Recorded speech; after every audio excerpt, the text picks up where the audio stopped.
E aí, turma, tudo bem com vocês? Então, vamos dar início às nossas atividades. E hoje a gente vai ter a nossa primeira aula de regressão linear, ok? Então, o que a gente vai ver aqui hoje são basicamente os conceitos iniciais que vocês precisam saber sobre regressão linear, tudo bem? Então, sem mais demoras, vamos começar a nossa aula. Então, primeira coisa que vocês precisam saber é que existem tipos de dados, existem estruturas de dados, e para cada estrutura de dados vão ser necessárias técnicas estatísticas diferentes para analisar esses dados, tudo bem? Então, aqui eu trouxe para vocês três tipos de estruturas de dados, certo? Que são as estruturas mais comuns encontradas, e a gente vai passar um pouco sobre elas, mas no curso de regressão a gente não vai trabalhar com essas três estruturas de dados, a gente vai trabalhar apenas com uma estrutura de dados específica. Então, toda análise de regressão que a gente vai ver durante o curso vai ser para uma estrutura de dados específicas, tudo bem? Então, existem basicamente três, certo? As três estruturas principais de dados, certo? Onde um instituto de pesquisa, uma pessoa, ela vai coletar os dados e estruturar esses dados numa base como o Excel, por exemplo, tudo bem? Então, como eu falei para vocês, existem vários tipos de estruturas de dados e para cada estrutura a gente vai ter uma técnica estatística apropriada, ok? Então, a primeira estrutura de dados, e que vai ser a mais comum de todas, é o que a gente chama de dados em corte transversal. O que é um dado ou dados em corte transversal? Nada mais é do que uma amostra que ela é retirada num ponto específico do tempo ou em um intervalo muito curto, tudo bem? Lembra lá das pesquisas eleitorais, tudo bem? Frequentemente a gente vê em TV que dizem que as pesquisas eleitorais é como se fosse uma fotografia naquele ponto específico do tempo, certo? Então, as pesquisas refletem a opinião das pessoas acerca dos candidatos naquele exato momento, e essa opinião ela pode mudar ao longo do tempo, tudo bem? Então, dados em corte transversal são dados que são retirados, que são coletados num ponto específico do tempo ou em um intervalo curto de tempo, tudo bem? Como exemplo, pesquisas eleitorais, e um outro exemplo é o censo demográfico. O censo demográfico, ele é sim um corte transversal, tudo bem? Ele não é feito, né? Os dados não são coletados todos ao mesmo tempo, no sentido de ser todos no mesmo dia, certo? O censo demográfico ele é feito em alguns meses, certo? Os dados são coletados em alguns meses porque é um censo, né? Então, são muitas informações a serem coletadas. Então, não tem como fazer isso num único ponto, no tempo, num dia específico. Então, esses dados são coletados ao longo de alguns meses, mas se esse intervalo for um período curto, não tem problema, ele pode ser considerado ainda um dado em corte transversal, tudo bem? Então, aqui a gente tem um pequeno exemplo, certo? Uma tabela de dados, onde a gente tem os indivíduos, certo? Os indivíduos que as informações foram coletadas. E aqui a gente tem a informação idade, a escolaridade e o sexo do indivíduo. E todas essas informações foram coletadas num ponto específico do tempo ou num tempo de período, num intervalo de tempo curto, tudo bem? Em geral, dados de corte transversal não têm informações de características que precisam ser acompanhadas ao longo do tempo, certo? Ou porque elas não mudam, por exemplo, o sexo não vai mudar ao longo do tempo, né? O sexo, vamos dizer assim, o sexo biológico, né? O sexo biológico da pessoa ela não vai mudar ao longo do tempo, tudo bem? Ou variáveis que têm pouca variação ou que são previsíveis. Por exemplo, se em 2020 eu sei que a idade do cara o cara tem 23 anos, tudo bem? Daqui a 2 anos, eu sei que ele vai ter 25, certo? Então, a idade é uma variável que é completamente previsível. Se eu sei ela hoje, eu vou saber o valor dela amanhã, mesmo que ela mude, tudo bem? E outras variáveis que mudam, podem mudar, mas elas mudam muito pouco. Depois que uma pessoa terminou uma pós-graduação, é raro ela fazer outra, ou aumentar o nível ou o ano de escolaridade formal dela, certo? Então, isso daqui, né, a escolaridade aqui medida em anos de ensinos formais, isso aqui, se mudar, vai mudar muito pouco, tudo bem? Então, dados em corte transversal são dados que são coletados num ponto específico do tempo ou num intervalo de tempo muito curto e geralmente contém informações em que não variam ao longo do tempo ou que variam muito pouco, tudo bem? Então, esses tipos de dados aqui é o que a gente vai utilizar para o nosso modelo de regressão, tudo bem? Mas mesmo a gente não utilizando outras estruturas de dados, acho que vale a pena a gente mencionar pelo menos mais duas aqui, que são os dados de séries temporais, certo? Séries temporais vai ser uma disciplina que vocês vão ver um outro semestre, certo? O que é uma série temporal? A série temporal é uma variável. O que é uma variável? Variável é uma característica da nossa população de interesse, certo? Então, se aqui eu tenho indivíduos, a idade, a escolaridade e sexo são variáveis, tudo bem? E essa única variável ou característica, ela é medida ao longo do tempo, certo? Ela pode ser medida diariamente, ela pode ser medida mensalmente, anualmente, trimestralmente, aí vai depender da variável que você está trabalhando, tudo bem? Exemplos: preço de uma ação, certo? Eu posso acompanhar o preço de uma ação diariamente, eu posso acompanhar os preços de uma ação mensalmente, posso acompanhar anualmente. Lucros, eu posso acompanhar o lucro de uma empresa mensalmente, anualmente, trimestralmente e por aí vai. Temperatura e entre outras variáveis em que o interesse é que a gente fique medindo ela a cada certo período de tempo, tudo bem? E uma terceira estrutura de dados, que é muito importante também e é bastante utilizada, é o que a gente chama de dados longitudinais ou dados em painel, que nada mais é do que uma junção de dados em corte transversal com dados de séries temporais, certo? Então, ela é uma mistura ali dos dois.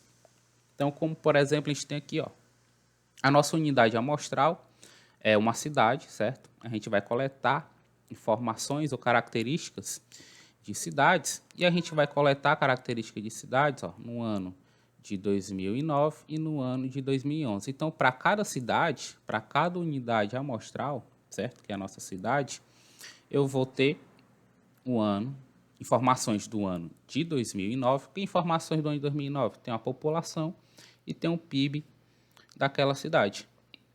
E o ano de 2011. Eu vou ter a população para o ano de 2011 e o PIB para o ano de 2011. Ou seja, se a gente pegar só essa primeira linha aqui, ó, é como se eu tivesse uma informação de corte transversal, a informação num ponto específico do tempo, a informação de 2019, certo?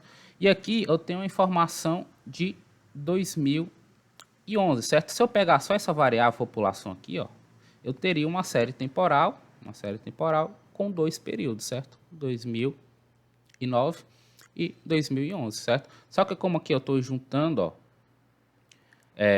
outra variável, eu consigo construir o que a gente chama de painel ou de dados longitudinais. Tudo bem? Então, a série temporal, ela é uma variável específica, uma característica específica medida ao longo do tempo, certo? Com dados em painel, vou ter mais de uma característica que eu estou interessado em estudar, medida ao longo do tempo, certo? Agora, em construção de dados em painéis, não é comum ter muitos períodos de tempo. Numa série temporal numa série temporal tem vários períodos de tempo que você acompanha aquela variável específica. Agora, em dados longitudinais, a gente tem ali 2, 3, 4 períodos no máximo, estourando, porque é um tipo de coleta de dados que custa muito, certo? Então, dados em painéis não é comum ter um período de tempo muito longo, tudo bem? Então, dados costo-transversal, dados de séries temporais e dados longitudinais, tudo bem?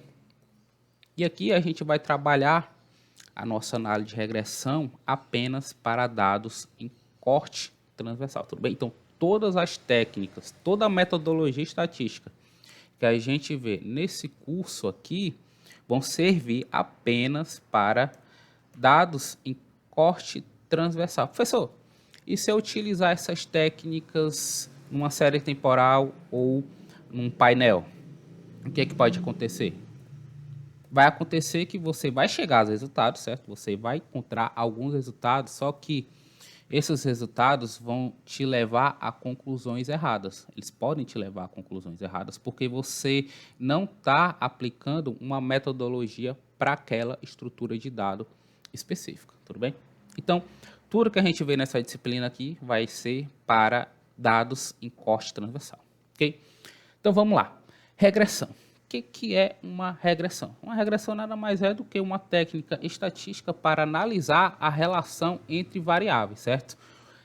A gente vai analisar essa relação entre a própria variável, certo? Só tem uma característica. Eu posso querer estudar a relação dessa variável com ela mesma. Por exemplo, no caso de séries temporais, a gente faz muito isso. A gente analisa a relação do preço de uma ação no período atual. A gente verifica se ela tem alguma relação do preço dessa mesma ação em períodos anteriores. Então, a gente está analisando a relação de uma variável com ela mesma. Mas aqui, na regressão linear 1, a gente vai estudar a relação entre duas variáveis diferentes, duas ou mais, né? No caso aqui no começo, a gente vai trabalhar apenas com duas variáveis para facilitar, tudo bem? Então, eu tenho uma variável, certo? Uma variável y, e eu quero estudar a relação dessa variável y com uma variável x. Então, como é que eu vou fazer isso? Eu vou pegar essa variável y e vou dizer que ela é função de uma variável x. Então, aqui eu tenho uma fórmula matemática, certo? Uma fórmula matemática para expressar a relação entre x e y, tudo bem? Agora, eu vou acrescentar aqui nessa relação matemática esse termo aqui de U. Mas para que serve esse termo de U? Esse termo de U é a parte onde entra a estatística. Se eu tivesse apenas y igual a f de x, eu teria simplesmente uma expressão matemática. Quando eu coloco esse U aqui, que é uma variável aleatória, mais para frente vai chamar ele de... é um termo de erro, certo? É um termo de erro, e esse termo de erro é uma variável aleatória. É a partir desse cara que vem toda a metodologia estatística. Então, isso aqui deixa de ser uma expressão puramente matemática para ser uma expressão estatística, certo? Qual a diferença de expressão matemática para expressão estatística? Ora, estatística é uma ciência que ela estuda a incerteza, tudo bem? Então, por exemplo, se eu quero fazer uma previsão do salário de uma pessoa com base no tempo de experiência profissional que ela tem, vou lá e coleto os dados, certo? Eu vejo que uma pessoa que tem 2 anos de experiência, ela recebe R$ 2.500, tudo bem? Por mês. Agora, isso significa que toda pessoa que tiver 2 anos de experiência vai receber R$ 2.500? Não. Você pode pegar uma pessoa com 2 anos de experiência que vai receber 3.000, uma outra pessoa com o mesmo 2 anos de experiência que vai receber 1.500. Então, existe uma variabilidade, e essa variabilidade gera incerteza. E se há incerteza, a gente vai trabalhar com estatística e não matemática, certo? Então, a primeira suposição que a gente vai fazer nesse nosso modelo, né? A gente está pegando que a variável x vai ser uma função, aliás, que a nossa variável y vai ser uma função da variável x, certo? Então, a gente tem que dar uma cara para essa função. E qual é a função matemática mais fácil de se trabalhar? Qual é a primeira função matemática que a gente aprende lá no ensino médio? É a função linear, certo? Então, o que a gente vai fazer? Esse f de x aqui, ó, ele vai ser simplesmente uma função linear. Por quê? Porque é uma forma funcional simples e por ser uma forma funcional simples, ela vai facilitar as contas envolvidas no processo de estimação e de previsão, certo? E além de ela facilitar as contas, ela vai nos permitir interpretar os resultados de uma maneira muito fácil, tudo bem? Então, regressão linear, certo? Vem justamente porque esse f de x a gente vai supor que é uma função linear de x, ok? Então, vamos pegar aqui, f de x vai ser, ó, a mais bx, certo? Agora, para facilitar por enquanto, a gente vai esquecer, certo? Esse termo de erro aqui, essa variável aleatória, a gente vai trabalhar apenas com uma expressão matemática, y igual a f de x, tudo bem? E eu vou supor que o nosso f de x é uma expressão linear, certo? A, nosso intercepto, mais b, o coeficiente angular, vezes a variável x, certo? Então, y é uma função linear de x, tudo bem? Então, para determinados valores de x, certo? Eu estou chutando aqui dois valores qualquer, genéricos, certo? Um x0 e um x1. Então, o y, o valor de y, quando o x assumir esse x0, eu vou dizer que o y vai assumir um y0, certo? Então, o y0 vai ser igual a mais b vezes x0, ok? E quando o x assumir o valor x1, eu vou dizer que o y vai assumir o valor y1. Y1 vai ser igual a mais bx1, tudo bem? Agora, se eu quiser a variação de y, certo? A variação de y. O que é a variação de y? É o valor final menos o valor inicial, ou seja, o y1 menos o y0, certo? Lembra lá da disciplina lá de economia de vocês, né? Então, a variação de y, ela vai ser igual a b variação de x. Por quê? Se eu pegar o y1 menos o y0, quem é o y1? O y1 é a mais bx1.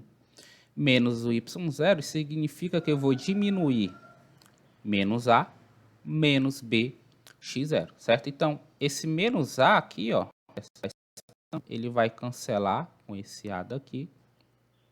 Eu vou colocar o coeficiente angular em evidência e vai ficar o x1 menos x0, certo? Ora, se o y1 menos o y0, né, é a variação de y, a gente representa por delta y, então a variação de x a gente vai representar por delta x, tudo bem? Então, a variação de y vai ser igual a b variação de x, certo? A variação da nossa variável x. Agora, se essa variação de x for igual a 1, o que é que significa? Se a variação de x for igual a 1, então a variação de y é igual a b. Quem é o b? B é o nosso coeficiente angular. O que é que isso significa? Isso significa que o aumento de uma unidade, certo? Né, a variação de y. Se a variação de y é igual a 1, isso significa que o y1 menos o y0 é igual a 1, ou seja, houve um aumento de uma unidade nessa variável. Bem, então, o aumento de uma unidade na variável x implica em um aumento de b unidades na variável y. Ou seja, o impacto da variável x na variável y, ele é medido pelo coeficiente angular da reta, que é justamente o b. Então, está aí, né, a facilidade ou a interpretação prática quando a gente supõe um f de x linear. F de x linear, certo? Então, está aqui a facilidade na interpretação. O coeficiente angular ele vai medir diretamente o impacto da variável x na variável y, tudo bem? Então, até aqui a gente analisou a coisa de uma coisa matemática, certo? Por enquanto a gente descartou esse termo de erro e trabalhou apenas com a expressão matemática da coisa. Agora, vamos entrar na parte estatística e fatos, tudo bem? Então, o modelo de regressão linear simples, ele é definido da seguinte forma, certo? Eu vou ter uma variável y igual a um intercepto, certo? Que eu vou chamar aqui de beta 0, mais um coeficiente angular, beta 1, vezes a variável x mais o u, essa variável aleatória, tudo bem? Nomenclaturas. Esse y aqui a gente chama de variável resposta, ou variável dependente, ou variável predita, tudo bem? Variável resposta porque muitas vezes a gente está interessado na variável y e não necessariamente na variável x. A variável x está ali só para tentar explicar a variável y, que é a variável que de fato a gente está interessado em estudar ou fazer previsões, tudo bem? Variável dependente, porque o y aqui, né, é função de x, então o y ele depende de x. E variável predita, porque muitas vezes a gente quer fazer uma previsão pro y, tudo bem? O x a gente vai chamar de variável explicativa, ou variável independente, ou variável preditora, tudo bem? Esse uzinho aqui, a gente vai chamar ele de termo de erro aleatório, certo? E esse erro aleatório, né, essa variável aleatória, ela não é observável, tudo bem? Ela é uma quantidade teórica, tá aqui no modelo, mas na hora de coletar os dados, a gente não vai observar ela, certo? A gente só vai supor que ela tá por ali, tudo bem? Beta 0 e beta 1 são os parâmetros do nosso modelo e esses parâmetros são desconhecidos e a gente vai ter que estimar esses parâmetros, certo? Esses beta 1 e beta 0, eles são escalares, né? São valores fixos, são números, tudo bem? Então, variável resposta, variável explicativa, termo de erro e os parâmetros do modelo, beta 0 e beta 1, certo? Então, vamos lá. Esse aqui é o que a gente chama de modelo de regressão linear simples, tudo bem? Simples por quê? Simples porque a gente tem apenas uma variável explicativa, tudo bem? Se a gente tiver duas ou mais variáveis explicativas, a gente vai chamar esse modelo de regressão linear múltipla, certo? Que a gente vai ver mais para frente essa generalização, tudo bem? Então vamos lá. Todo modelo estatístico ele tem suposições, ok? Então toda a metodologia, todos os resultados encontrados em um modelo estatístico ou um modelo matemático, ou qualquer tipo de modelo econômico e tal, todos eles têm suposições, tudo bem? E esses resultados, para serem válidos, certo? Os resultados encontrados através da base de dados, aplicando esses modelos, para esses resultados serem válidos, essas suposições precisam ser atendidas, certo? Tudo bem? Porque senão você vai ter um resultado numérico lá, as suposições não estão sendo atendidas, então aquilo pode te levar a uma conclusão errada, tudo bem? Então, eu vou, ao longo das aulas, sempre repetir as suposições do modelo linear, certo? Para que isso entre dentro da cabeça de vocês, porque é importante não só a gente saber as suposições do modelo, como saber avaliar se o modelo que a gente ajustou a base de dados, a estrutura de dados, realmente está atendendo às suposições necessárias, tudo bem? Então vamos lá. A primeira suposição, ora, a gente está trabalhando com regressão linear. Então a primeira suposição é que o nosso modelo é um modelo linear. Nossa variável resposta, ela é uma função linear da nossa variável explicativa mais o termo de erro, tudo bem? Então essa é a primeira suposição, que o modelo é linear. Essa aqui muito fácil de lembrar, ok? Segunda suposição é que a gente tem acesso a uma amostra aleatória, certo? A gente vai lá coletar os dados, certo? Alguém fez um cálculo lá do tamanho da amostra específica e a gente tira essa amostra da população de uma maneira aleatória. Então a gente vai ter um par de observação x1, y1, vai ser a nossa primeira observação. A segunda observação do nosso par x2, y2, até a enésima observação. Ou seja, a gente tem N observações, tudo bem? E essas observações são observações provenientes de uma amostra aleatória. O que que significa? Significa que esse par x1 ele vai ser independente do par x2, y2, que vai ser independente do par x3, y3 até o par xn, yn, tudo bem? Ou seja, as informações, as unidades amostrais, elas são independentes. Não existe uma dependência entre essas informações, certo? A dependência do nosso modelo é entre a variável y e a variável x, certo? Agora, entre a observação 1 e a observação 2, elas têm que ser independentes, tudo bem?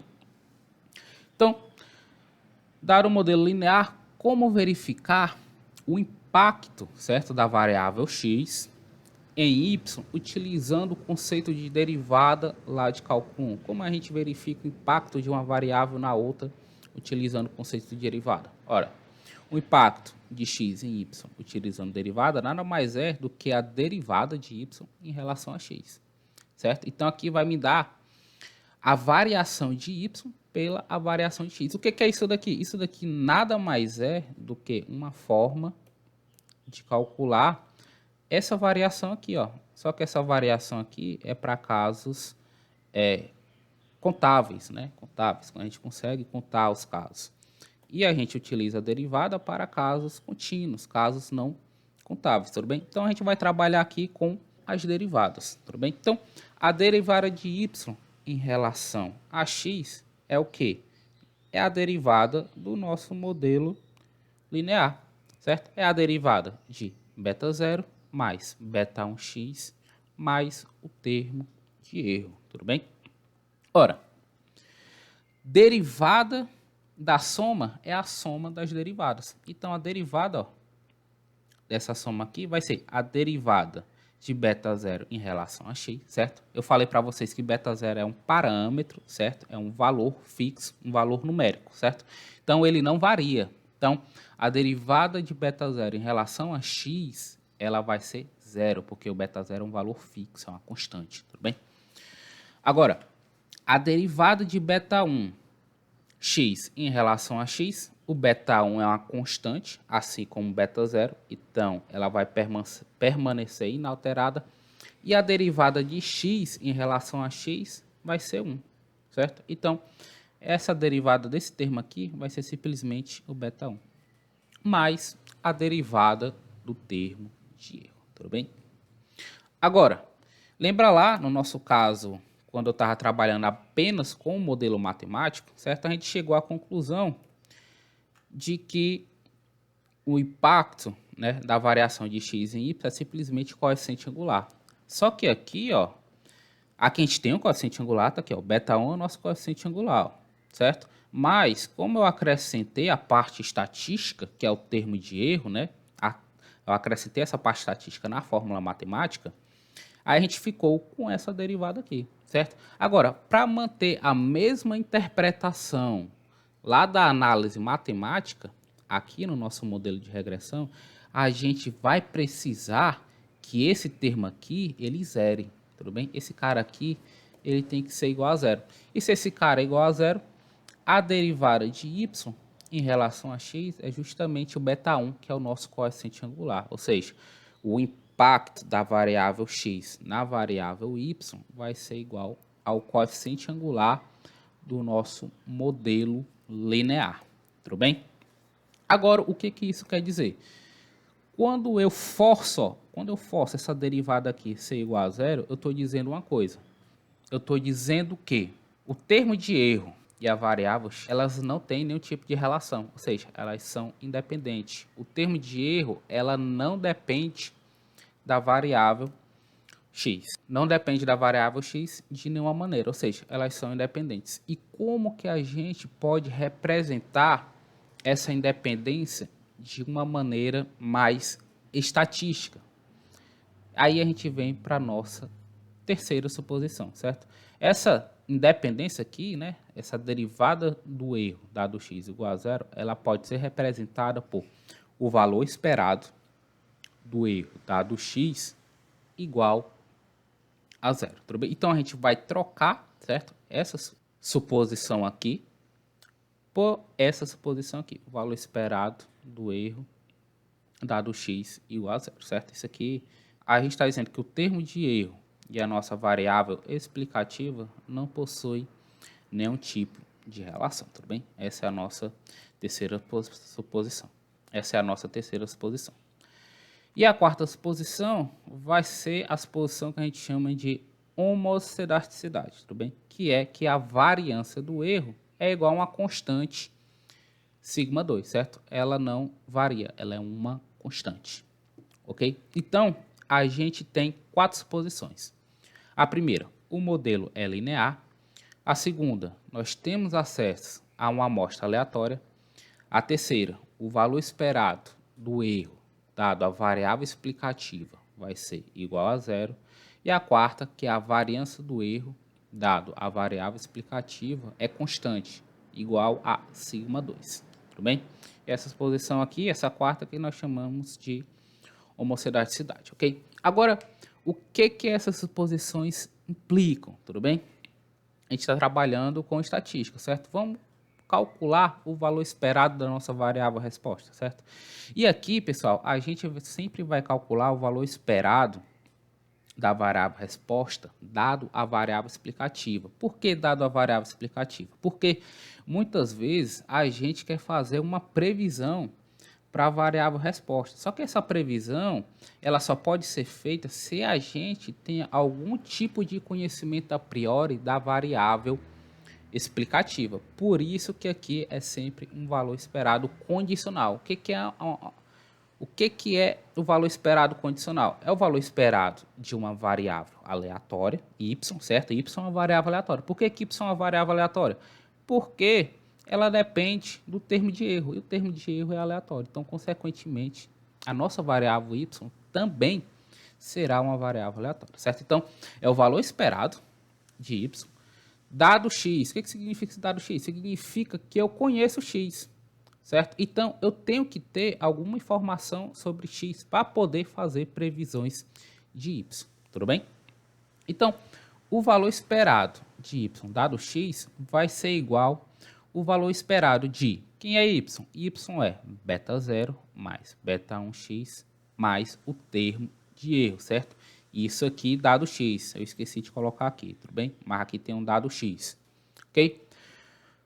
Propriedades do valor esperado, lá de probabilidade estatística 1. O valor esperado da soma é a soma dos valores esperados. Então, o valor esperado dessa soma aqui vai ser o valor esperado de beta 0, certo? O valor esperado de beta 0. Beta 0 é um parâmetro, uma constante que é fixa, não é aleatório. Então, o valor esperado de uma constante é a própria constante. Então, vai ficar beta 0 mais o valor esperado de beta 1x, tudo bem? Beta 1 é a mesma coisa de beta 0, ela é uma constante fixa, a gente não conhece, a gente vai tentar estimar depois, mas ela é uma constante, não é aleatório, certo? Então, beta 1, ele permanece fixo, tudo bem? Valor esperado de x, dado x. Ora, se é dado x, eu estou dizendo que eu conheço x, certo? Então, o valor esperado de x, dado x, é como se o x fosse uma constante. É como se fosse, tudo bem? Então, eu vou repetir aqui o beta 1x. E sobrou, então, o valor esperado do erro dado x, ok? Só que o valor esperado do erro dado x, da nossa terceira suposição, olha só, o valor esperado é zero. Então, o que significa? Que o valor esperado da nossa variável resposta, dada a nossa variável explicativa, ela é beta 0 mais beta 1x, tudo bem? Agora, se eu tirar a derivada desse valor esperado aqui, ó, tirar a derivada desse valor esperado em relação a x, eu vou ter justamente o nosso beta 1, que é o nosso coeficiente angular. Ou seja, o beta 1, certo? Na nossa regressão, na nossa interpretação aqui, né, do coeficiente angular, ele vai ser um impacto de x, certo? Impacto de x no valor esperado. Olha só, não é na variável resposta diretamente, é no valor esperado da variável resposta dado a variável explicativa. Ok? E o que isso significa? Qual a interpretação disso? A interpretação é a seguinte, ó. O aumento de uma unidade na variável x, certo? Leva, em média, Por que em média? Porque aqui, ó, é a derivada de um valor esperado. O que é um valor esperado? O valor esperado nada mais é do que uma média, certo? Então, sempre que vocês forem fazer as interpretações, sempre vocês vão colocar esse termo aqui, ó, em média, certo? A gente sempre vai estar trabalhando com resultados em média, certo? Não é exato, é sempre na média. A gente não está trabalhando com matemática, a gente está trabalhando com estatística, tudo bem?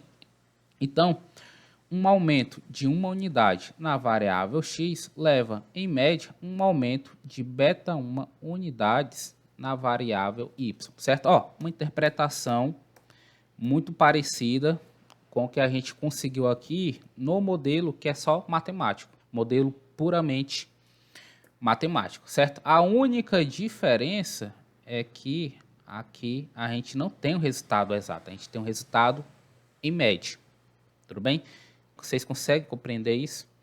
Uma coisa é o modelo matemático. O modelo matemático ele é um modelo exato, certo? Se o x vale 2, o y vale 3. E sempre que o x vale 2, o y vai valer 3. No modelo estatístico, não. Se o x vale 2, o x pode valer 3, mas o x pode valer 4, mas o x pode valer 1. Então, existe uma incerteza, certo? O modelo estatístico trabalha com incerteza, modelo matemático são resultados exatos, ok? Então, um exemplo prático.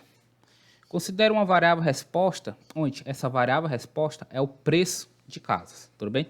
E a variável explicativa vai ser a área da casa, ou seja, a gente está pegando um modelo linear, onde eu tenho aqui o preço das casas, eu vou colocar o preço das casas em função da área construída dessas casas, tudo bem? Um pesquisador coletou uma amostra com preços de vendas e a área das casas e chegou ao seguinte resultado. Ou seja, a gente não viu ainda o processo de estimação, a gente vai ver mais para frente, mas ele supôs, certo? Isso daqui tudo, certo? As quatro posições, modelo linear, ele coletou uma amostra aleatória, ele tem que o valor esperado do erro dado a área da casa é igual a zero e que o valor do erro dado a área da casa é uma constante igual a sigma 2, certo? Ele estimou os parâmetros, certo? Estimou os parâmetros beta 0 e beta 1. Quem é o beta 0 aqui? O beta 0 é 0,01. E o beta 1 é 2.500. Tudo bem? Ele estimou e chegou nessa equação aqui, ó. Essa equação é o que a gente chama de equação estimada. Esse circunflexozinho aqui, ó, em cima do preço, significa que isso daqui é uma estimativa desse valor esperado aqui, ó.